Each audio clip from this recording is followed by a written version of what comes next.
ভাই শেষ কথাটা বলছি, গুরুত্বের সঙ্গে শুনুন। আরেকটিকে বায়াতকে বলা হয় বায়াতে ইরাদাত। কি বলা হয়? বায়াতে ইরাদাত। এই ইরাদাত মানে হলো আল্লাহর সন্তুষ্টি লাভের ইচ্ছায় বায়াত হওয়া। আর এই বায়াতটা বাদশার কাছে নয়, এই বায়াত জিহাদের জন্য নয়, এই বায়াত হলো আল্লাহ পাকের সন্তুষ্টি অর্জনের বায়াত, যেটা পীর মাশায়েখরা করেন আমাদের মতো সাধারণ মানুষদেরকে। সুবহানাল্লাহ বলো। এটাকে বলা হয় বায়াতে ইরাদাত, অর্থাৎ মুরিদ হওয়ার জন্য নিজেকে কোন মাশায়েখ কোন পীরের কাছে সমর্পণ করা। মনে রাখবেন, এই বায়াতের তরিকা হলো হাতে হাত রেখে বায়াত করা। এটাই নবী করেছিলেন, এটা সুন্নাত।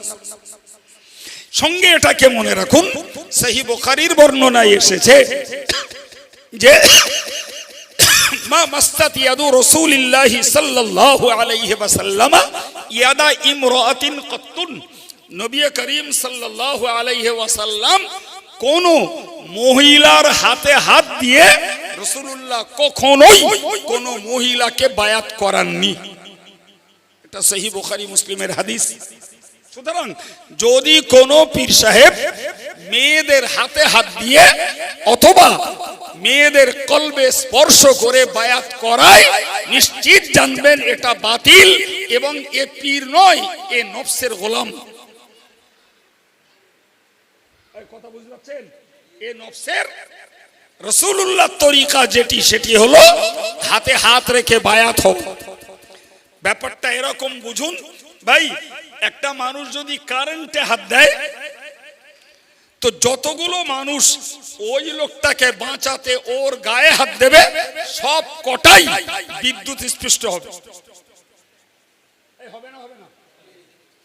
ও 10 জন ধরবে, 10 জনেরই দেহে বিদ্যুৎ সঞ্চারিত হবে। সুতরাং একজন যোগ্য শায়েখ, একজন যোগ্য মাশায়েখের কাছে যখন একজন হাত রাখে, তো আর দেখা গেল 20টা মানুষ হাত এক জায়গায় ধরতে পারলো না, পরে একজন পিঠে একজন গায়ে হাত দিয়ে দিয়ে চললো। জি প্রিয় ভাইরা আমার, এই বায়াতে ওই মাশায়েখের ফয়েজ যত লোকে হাত দেয় তাদের সবার দেহে কলবে পৌঁছে যায়। এটাই হলো নবীর তরিকা। এবং প্রকৃত শায়েখ মাশায়েখ যারা, বুজুর্গ যারা, তারা এভাবেই মানুষকে বায়াত করিয়েছেন। কথা বুঝে আসছে? তাহলে এই বায়াতের উদ্দেশ্য ঝাড়ফুঁক করা নয়, এই বায়াতের উদ্দেশ্য তাবিজ লেখা নয়, এই বায়াতের উদ্দেশ্য মূলত নিজে পীর সেজে বড় হওয়া নয়। এই বায়াতের মূল উদ্দেশ্য হলো, কোরআন বলছে ইউরিদুনা ওয়াজহাল্লাহ, যারা এই বায়াত হয়ে আল্লাহর সন্তুষ্টি লাভের ইচ্ছা করে, ফাউলাইকা হুমুল মুফলিহুন, তারাই সফলতা লাভ করে। তাহলে পীর ওলিদের কাছে বায়াত হওয়া আল্লাহ পাকের রেজামন্দি হাসিল করার একটা প্রক্রিয়া, একটা পদ্ধতি। ভাই তো আমি আপনাকে বুঝিয়েছি যে কোন বায়াত হয় জিহাদের জন্য, কোন বায়াত হয় পরবর্তী রাষ্ট্রীয় খলিফা হওয়ার জন্য, আর সাধারণ মানুষগুলো যে পীর ওলিদের কাছে বায়াত হয়, এটা বায়াতে ইরাদাত। এই জন্য এদেরকে বলে মুরিদ। অর্থাৎ এরা আল্লাহর সন্তুষ্টি লাভের ইচ্ছুক, এরা আল্লাহর সন্তুষ্টি কামনার ইচ্ছুক, এদেরকেই আরবিতে বলে মুরিদ। ওটা বায়াতে ইরাদাত। সম্মানিত ভাইরা আমার, আমি আপনাকে বোঝাতে চাইছি যে যারা বায়াতে খেলাফত করে শরীয়তের পক্ষে, যারা বায়াতে জিহাদ করে শরীয়তের পক্ষে, যারা বায়াতে ইরাদাত করে পীর মাশায়েখদের কাছে আল্লাহর সন্তুষ্টি লাভের জন্য, এই প্রত্যেকটা বায়াত করা লোকের উপরে আল্লাহর সাহায্য থাকে। বায়াত মানে বিক্রি হওয়া। বায়াতের বাংলা মানে হলো বিক্রি হওয়া।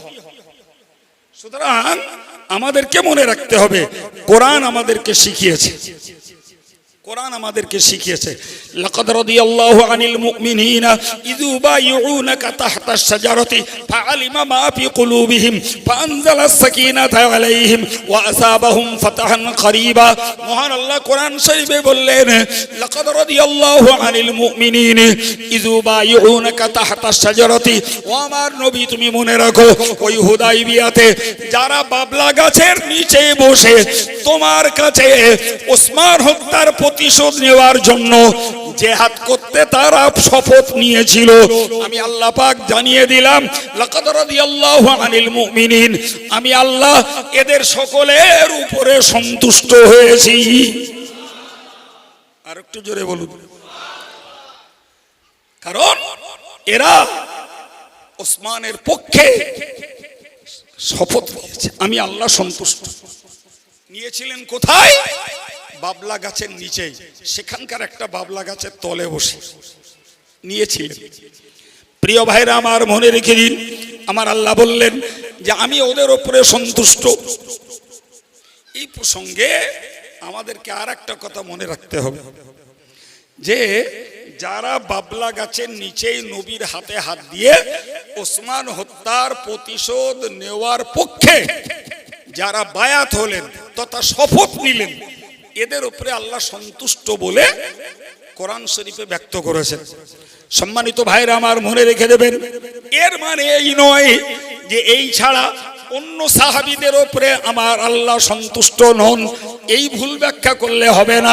বরং মনে রেখে দিন, কোরআন শরীফের অন্য আয়াত পাকে আল্লাহ বলেছেন, রাদিয়াল্লাহু আনহুম ওয়া রাদু আনহু, মহান আল্লাহ জানিয়েছেন আমার নবীর সাহাবীরা দ্বীনের জন্য যে ত্যাগ স্বীকার করেছেন, দ্বীনের জন্য যে সময় স্বীকার করেছেন, দ্বীনের জন্য তারা যে অর্থ শ্রমকে বিলীন করে দিয়েছেন, দ্বীনের জন্য যে কষ্ট তারা সহ্য করেছেন, আমার আল্লাহ পাক জানিয়ে দিলেন আমি আল্লাহ আমার নবীর সাহাবীদের উপরে যেমন সন্তুষ্ট, অরদু আনহু, আর আমার নবী সাহাবীরা আমি আল্লাহর বিধানের উপরে তেমন সন্তুষ্ট। এ সম্মানিত ভাইরা, নবী ভক্তের দল, ভাইয়ের দল, মায়ের দল, আমি কোরআনের তাফসীরে আপনাকে নিবেদন করে বলবো, নিশ্চিত করে মনে রাখুন, যদি আল্লাহর সন্তুষ্টি লাভ আমাদের করতে হয়, তাহলে আল্লাহর শরীয়তের বিধানের উপরে বিনা সমালোচনায়, বিনা তর্কে, বিনা যুক্তিতে যত বেশি আমরা আল্লাহর শরীয়তের উপরে, আল্লাহর বিধানের উপরে, নবীর তরিকার উপরে যত বেশি সন্তুষ্ট হব, ততই আল্লাহ আমাদের উপরে সন্তুষ্ট হয়ে যাবেন। আল্লাহ নবী সাহাবীদের উপরে সন্তুষ্ট, আর সাহাবীরা খোদাই বিধানের উপরে সন্তুষ্ট। তাহলে বলতে পারা যায় একটার বদলায় আরেকটা। আমি আল্লাহর শরীয়তের উপরে খুশি না, আল্লাহর বিধানকে আমি কায়েমন বাক্যে মেনে নিতে রাজি নই, অথচ আমার চাহিদা মতো আল্লাহ আমার মনোবাঞ্ছা পূর্ণ করবেন, আল্লাহ আমার উপরে খুশি থাকবেন, এটা হয় না বাবা, এটা হয় না। কি বলছেন?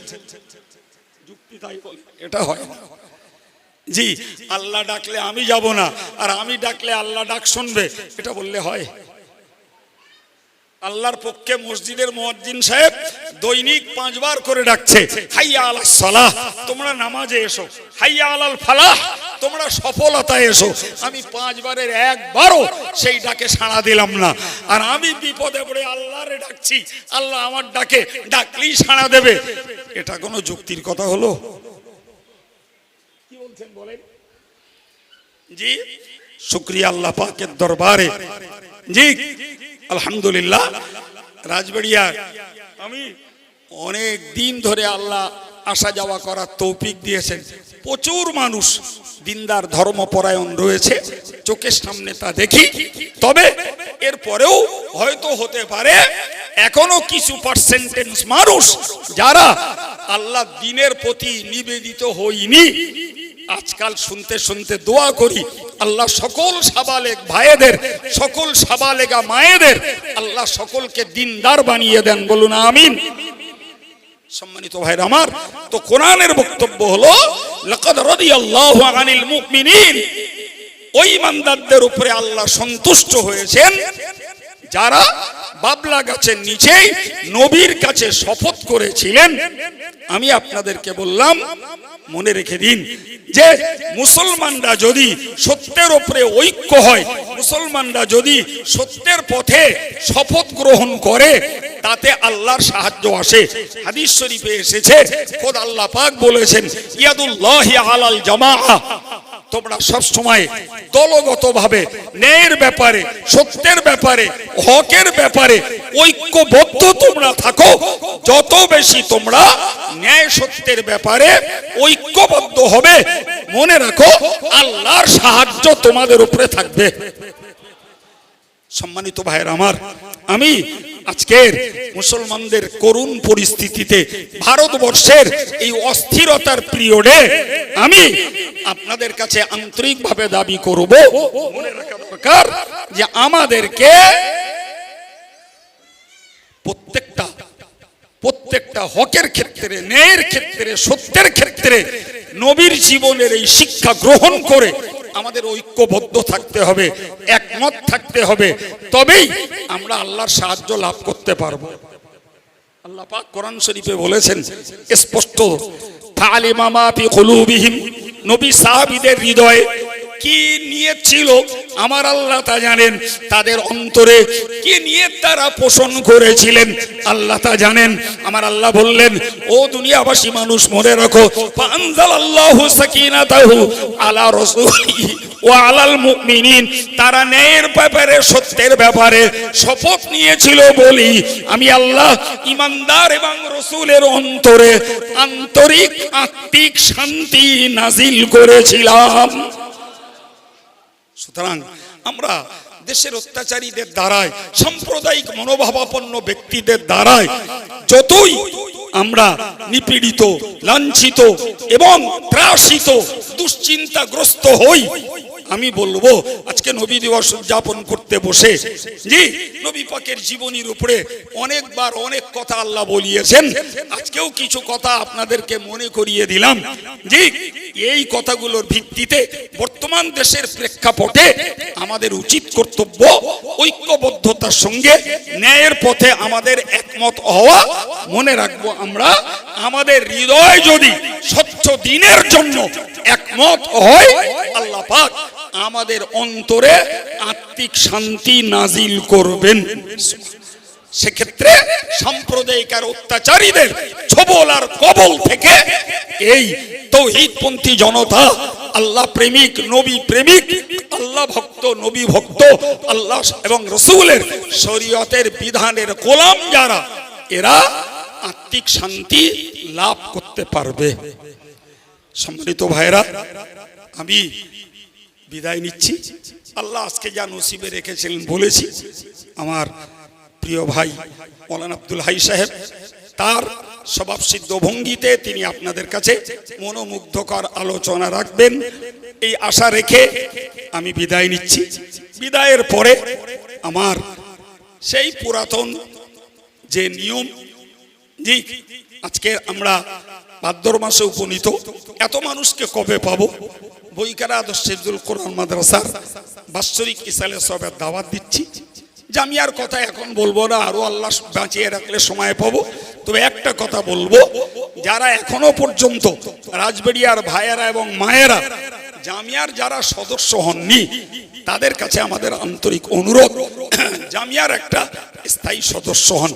আলহামদুলিল্লাহ অনেক কষ্ট করে এবং অনেক দিন ধৈর্য ধরে আমরা অ্যাক্সিস ব্যাংক থেকে জামিয়ার এই গেটওয়েটা পেয়েছি, গেটওয়ে আমরা পেয়েছি। যার স্বাভাবিক এ হলো, আমরা প্রচার দিলেই বুঝবেন, আপনি দুনিয়ার জায়গা থেকে ফেরার আগেই একটা, একে বাংলায় বলি আমরা সাধারণত একটা মিথ্যা প্রচার ছড়িয়ে গেল সাহাবাদের মাঝে যে ওসমানকে মক্কার লোকেরা হত্যা করে দিয়েছে, মক্কার লোকেরা হত্যা করে দিয়েছে। আমার আল্লাহ পাকের নবী সাল্লাল্লাহু আলাইহি ওয়াসাল্লাম ব্যাপারটাতে অত্যন্ত ফেড আপ হয়ে গেলেন, খুবই রাগান্বিত হয়ে গেলেন।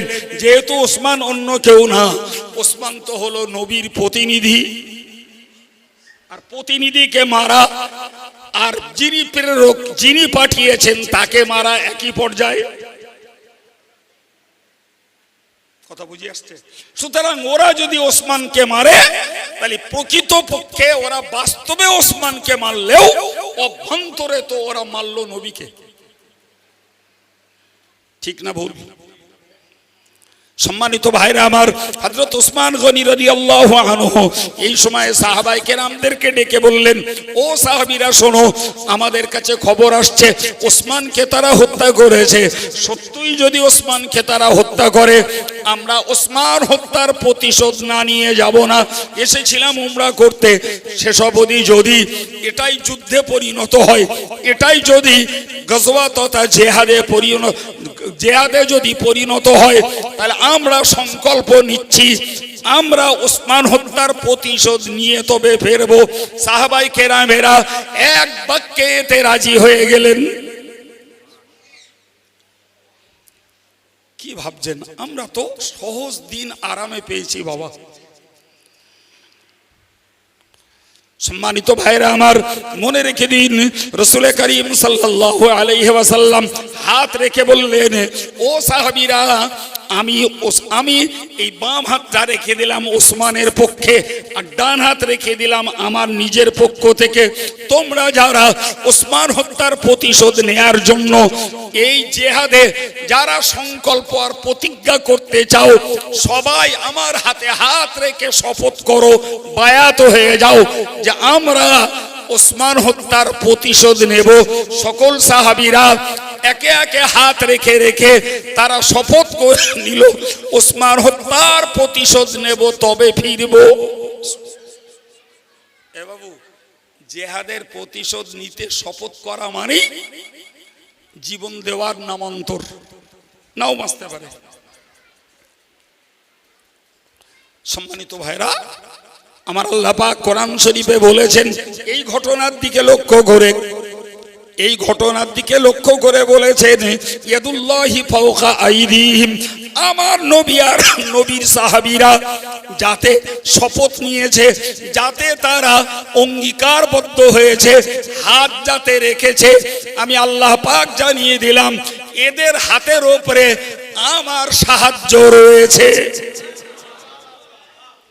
সম্মানিত ভাইরা, এই প্রসঙ্গে আমাদেরকে একটা শিক্ষা নিতে হবে, সেটি হলো এটাই, ন্যায়ের পক্ষে যদি, সত্যের পক্ষে যদি, হকের পক্ষে যদি আমরা প্রতিজ্ঞা করি, সত্যের জয়ের জন্য যদি আমরা সময়, অর্থ, শ্রম, ত্যাগ স্বীকার যদি করি, নিশ্চিত মনে রাখবেন ইমানদারদের এই ঐক্যবদ্ধতায় আল্লাহর সাহায্য আসবে।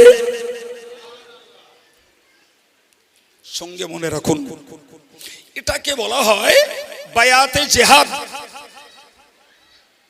এটাকে কি বলা হয়? জোরে বলেন। অর্থাৎ যুদ্ধ করার জন্য শপথ নেওয়া।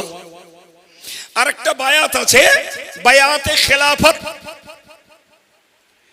এই বায়াত হলো যে বায়াতে খেলাফত, অর্থাৎ যাকে সরকার বানানো হবে, যাকে বাদশা বানানো হবে, যাকে জনগণের খলিফা বানানো হবে, তাকে খলিফা হিসাবে মেনে নেওয়ার জন্য বায়াত করা, অর্থাৎ সেখানেও শপথ করা।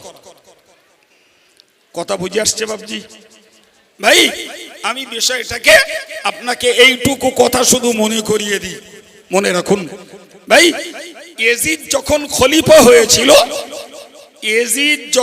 খলিফা হয়েছিল, তখন জনগণের কাছ থেকে ইয়াজিদ মানুষের কাছ থেকে হাতে হাত রেখে বায়াত নিয়েছিল যে আমরা আপনাকে খলিফা বলে মেনে নিলাম। আর ওদিকে কুফার লোকেরা বলছিল ধোঁকাবাজি করে যে আমরা ইয়াজিদের খেলাফতির বায়াত নষ্ট করে দিলাম, ছিন্ন করে দিলাম, আমরা ইমাম হুসাইনের হাতে হাত দিয়ে পরবর্তী খলিফা হিসাবে আমরা শপথ নেব। সুবহানাল্লাহ।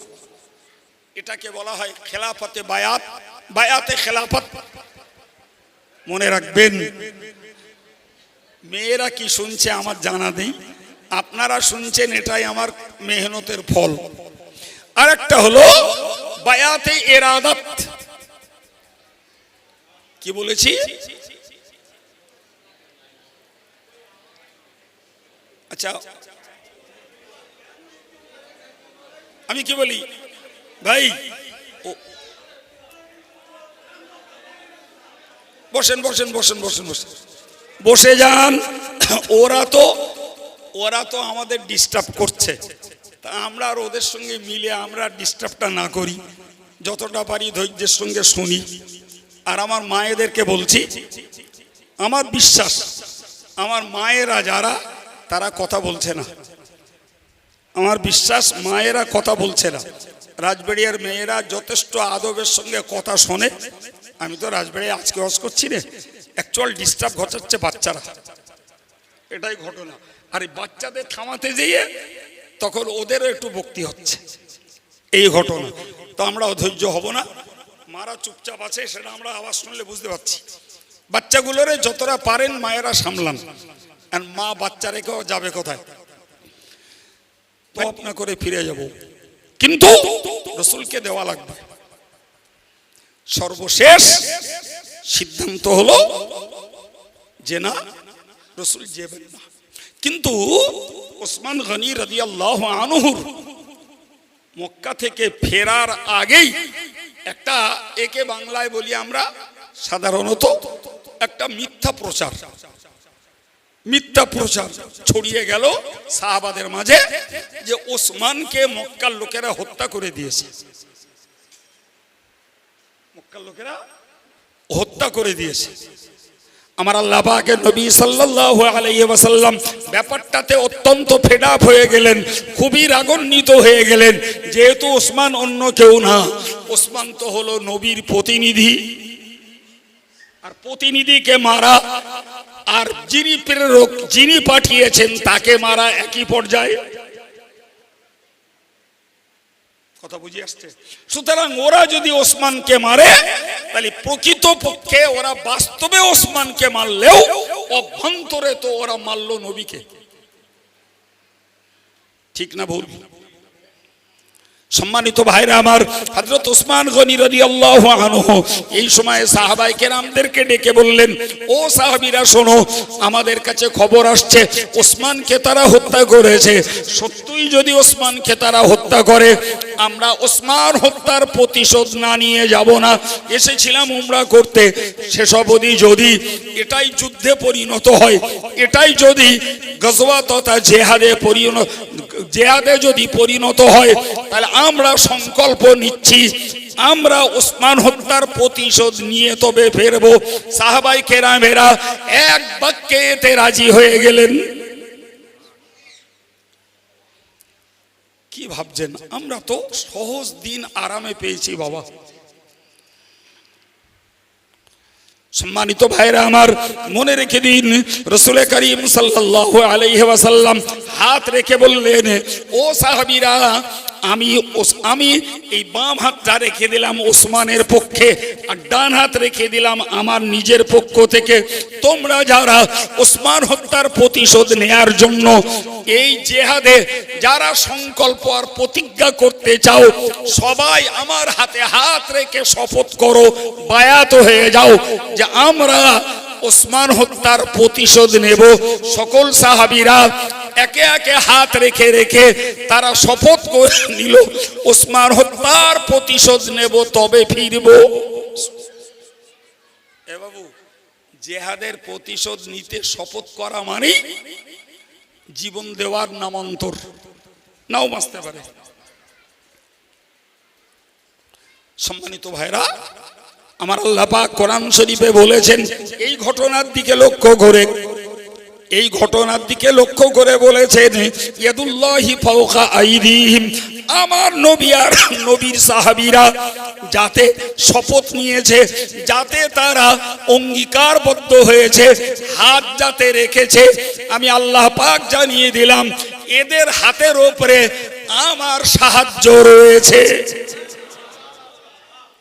সম্মানিত ভাইরা, এই প্রসঙ্গে আমাদেরকে একটা শিক্ষা নিতে হবে, সেটি হলো এটাই, ন্যায়ের পক্ষে যদি, সত্যের পক্ষে যদি, হকের পক্ষে যদি আমরা প্রতিজ্ঞা করি, সত্যের জয়ের জন্য যদি আমরা সময়, অর্থ, শ্রম, ত্যাগ স্বীকার যদি করি, নিশ্চিত মনে রাখবেন ইমানদারদের এই ঐক্যবদ্ধতায় আল্লাহর সাহায্য আসবে।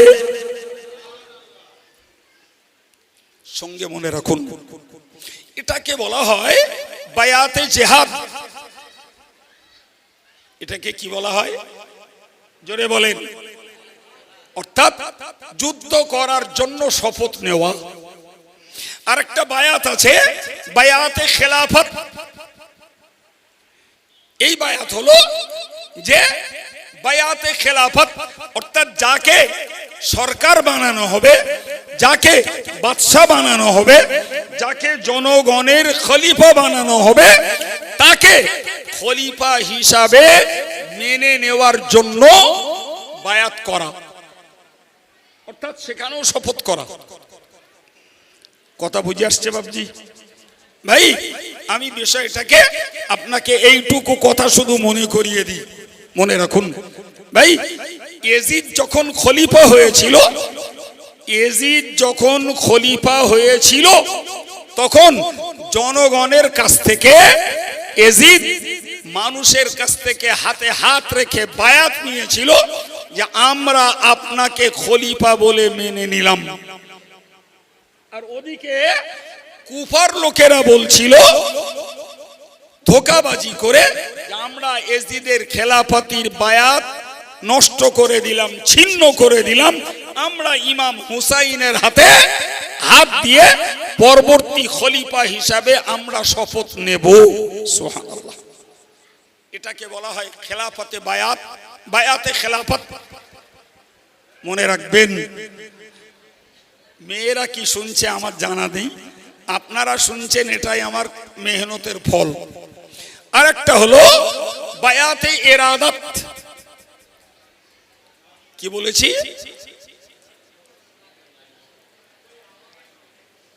আচ্ছা আমি কি বলি ভাই, বসেন বসেন বসেন বসেন বসেন বসে যান। ওরা তো আমাদের ডিস্টার্ব করছে, তা আমরা আর ওদের সঙ্গে মিলে আমরা ডিস্টার্বটা না করি, যতটা পারি ধৈর্যের সঙ্গে শুনি। আর আমার মায়েদেরকে বলছি, আমার বিশ্বাস আমার মায়েরা যারা, তারা কথা বলছে না। আমার বিশ্বাস মায়েরা কথা বলছে না। রাজবাড়িয়ার মেয়েরা যথেষ্ট আদবের সঙ্গে কথা শোনে। আমি তো রাজবাড়ি আজকে ওয়াজ করছি না, অ্যাকচুয়াল ডিস্টার্ব ঘটাচ্ছে বাচ্চারা, এটাই ঘটনা। আর এই বাচ্চাদের থামাতে যেয়ে তখন ওদেরও একটু ভক্তি হচ্ছে, এই ঘটনা। তো আমরা অধৈর্য হব না, মারা চুপচাপ আছে, সেটা আমরা আওয়াজ শুনলে বুঝতে পারছি। বাচ্চাগুলোরে যতটা পারেন মায়েরা সামলান, আর মা বাচ্চা রেখেও যাবে কোথায়?